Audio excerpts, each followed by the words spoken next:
ఇక జ్యూస్ తీసుకుని వచ్చిన జ్యోత్స్నాని చూసి అప్పుడే ఇక దశరథ అయితే ఎందుకు వచ్చావు జ్యోత్స్నా అని అడుగుతూ ఉంటాడు.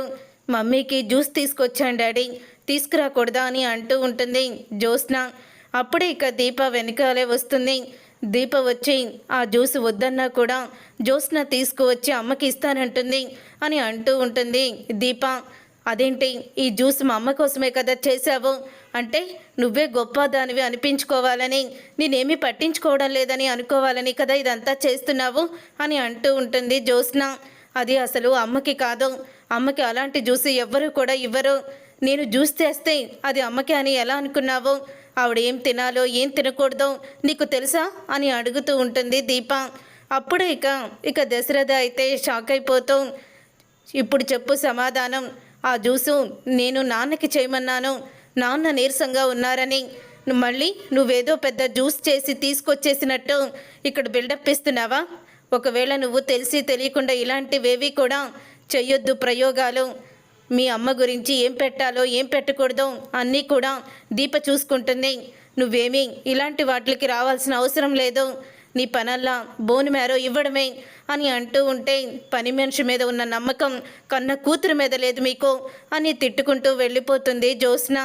అప్పుడే ఇక దశరథ బాధపడుతూ ఉంటే సుమిత్ర అయితే ఎందుకండి జ్యోత్స్న అని అలా అంటున్నారు, పాపం చూడండి ఎంత బాధపడుతుందో అని అంటూ ఉంటుంది.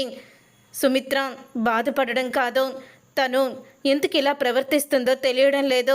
ఇప్పుడు ఆ జ్యూస్ నువ్వు తాగకూడదని తనకి తెలీదు, అలా తెలియని పనులు ఎందుకు చేస్తుంది అని అంటూ ఉంటాడు దశరథ అయితే. అప్పుడు ఇక దీప మరొక జ్యూస్ తీసుకువచ్చి సుమిత్రకి పట్టిస్తుంది. ఇక సుమిత్ర దగ్గుతూ ఉంటే ఇక గుండెల మీద నిమురుతూ ఇక దగ్గరుండి సేవ చేస్తూ ఉంటుంది. నీలాంటి కూతురు ఎందుకు పుట్టలేదా నాకు అని బాధపడని క్షణం లేదు దీప. నిజంగా నువ్వు నా కూతురు అయిపోతే బాగుండేది అని అనుకుంటూ ఉంటాడు దశరథ అయితే. ఏ తండ్రి కూడా కూతురు గురించి ఇలా ఆలోచించి ఉండడం, కానీ నా సొంత కూతురు కన్నా నువ్వే మాకు ఎక్కువగా సేవలు చేస్తున్నావమ్మా, నువ్వు వస్తే మాకు ఎంతో దిగులు పోయినట్టు ఉంటుంది అని అనుకుంటూ ఉండగా ఇంతలో దశరథకి ఫోన్ అయితే వస్తుంది. ఇక దశరథ ఈ ఫోన్ చూసి వీడెందుకు ఇప్పుడు నాకు ఫోన్ చేస్తున్నాడు అని అనుకుంటూ ఇక బయటకైతే వెళ్తూ, అమ్మ దీప, సుమిత్రని జాగ్రత్తగా చూసుకో, నేను ఇప్పుడే వస్తాను అని బయటికి వెళ్ళి ఇక ఫోన్ అయితే లిఫ్ట్ చేస్తాడు. ఏంటి, ఎందుకు ఫోన్ చేసావు నువ్వు అని అంటూ ఉంటే, నీతో మాట్లాడాలి దశరథ, ఒక ఇంపార్టెంట్ విషయం అని అంటూ ఉంటాడు వైరా. నీ గురించి నాకు తెలీదా? ఇంపార్టెంట్ విషయం అని చెప్పి నన్ను అక్కడే ఫినిష్ చేద్దాం అనుకుంటున్నావా అని దశరథ అంటూ ఉంటే, చూడు నీకు ఒక ముఖ్యమైన విషయం ఏం చెప్పాలో తెలుసా?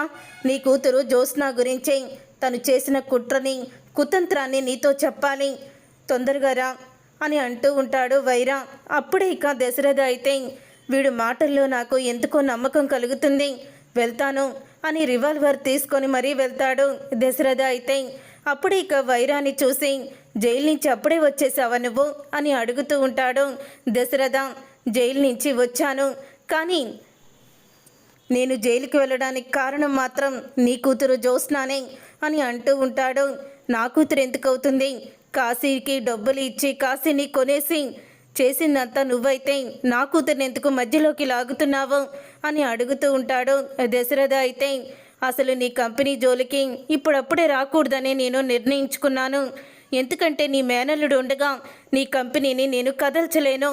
కానీ అలాంటిది నీ కూతురే నా దగ్గరికి వచ్చింది, CEO సీట్లో తను కూర్చోవాలని, అలాగ నన్ను కూర్చొనిస్తే, నువ్వు నన్ను కూర్చోబెడితే నీకు సగం షేర్లు ఇస్తానని నాతో బేరమాడింది. కాశీని తన వైపుకి తిప్పుకోమని, కాశీకి తననే సలహా ఇవ్వమని నన్ను అడిగింది. అందుకని నేను అన్నీ కూడా కాశీని నా దగ్గరికి తీసుకువచ్చి మేనేజర్ పోస్ట్ ఇస్తానని 10 లక్షలు బ్యాంక్ అకౌంట్లో కూడా వేశాను. నా చేత ఇదంతా చేయించింది జ్యోత్స్న, కాశీతో కూడా ఇదంతా చేయించింది జ్యోత్స్నానే. ఆ రోజే మీడియా ముందు మీకు చెప్పాను, ఎవ్వరూ కూడా నమ్మలేదు అని అంటూ ఉంటాడు వైరా. ఇప్పుడు కూడా నేను నమ్మను అని అంటూ ఉంటాడు దశరథ అయితే. నాకు తెలుసు ఆ రోజే నువ్వు నమ్మలేదు, మరి ఈరోజు ఎందుకు నమ్ముతావంటే నేను ఎలాగా నమ్ముతాను, కానీ ఇప్పుడు నేను చెప్పేది మాత్రం 100% నిజం. నిజం దశరథ, నీకు సాక్ష్యాలు చూపిస్తాను. నేను ఇప్పుడు సీసీటీవీ ఫుటేజ్ని మొత్తం కూడా తీశాను. ఆ సీసీటీవీ ఫుటేజ్లోనే ఉంటుంది చూడు నీ కూతురు చేసిన నిర్వాకం. నా దగ్గరికి వచ్చి తను ఎలా డీల్ మాట్లాడిందో అని వీడియోనైతే చూపిస్తాడు. అప్పుడు ఇక దశరథ అయితే ఇక వీడియోని చూస్తాడు. ఇక ఆ వీడియోలో జ్యోత్స్న సీఈఓ సీట్లో నుంచి శ్రీధర్ మావయ్య దిగిపోవాలి. శ్రీధర్ మావయ్య ఏమైపోయినా పర్వాలేదు, కాశీకి నువ్వు ఉద్యోగం ఇప్పిస్తానని చెప్పి తనకి 5 లక్షలు అకౌంట్లో వెయ్యి, ఇక మొత్తం ఆ కాశీయే చూసుకుంటాడు అని చెప్పి జ్యోత్స్న ఇక వైరాతో బేరం కుదుర్చుకోవడం అంతా కూడా మాట్లాడడం ఆ వీడియోలో అయితే ఉంటుంది. ఇక ఆ వీడియోని చూసి ఒక్కసారే షాక్ అయిపోతూ ఉంటాడు దశరథ అయితే. ఇక షాక్ అయిపోతూ ఇక దశరథ అయితే ఇలా అంటూ ఉంటాడు, ఇది అని అంటూ ఉంటే అదే నిజం. ఆ రోజు నా దగ్గర ఈ వీడియో లేకే ఇన్ని రోజులు నేను జైలు పాలయ్యాను.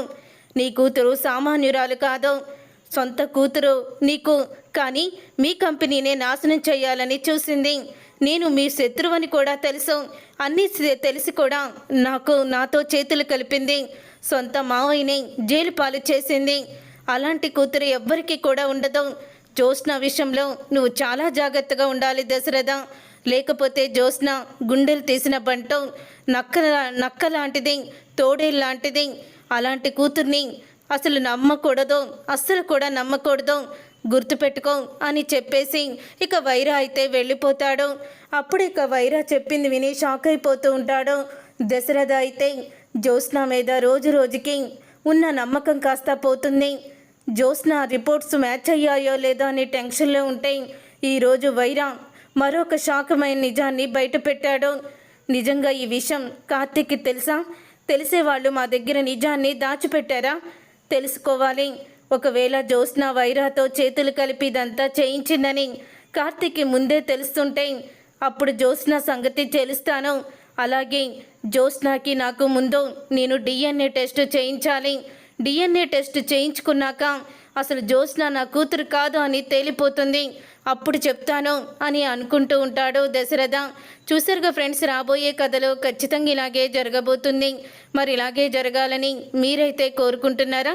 అయితే వీడియోని తప్పకుండా లైక్ చేసి ఛానల్ని సబ్స్క్రైబ్ చేసుకొని పక్కనే ఉన్న గంట సింబల్పై ఆల్ అని క్లిక్ చేయండి.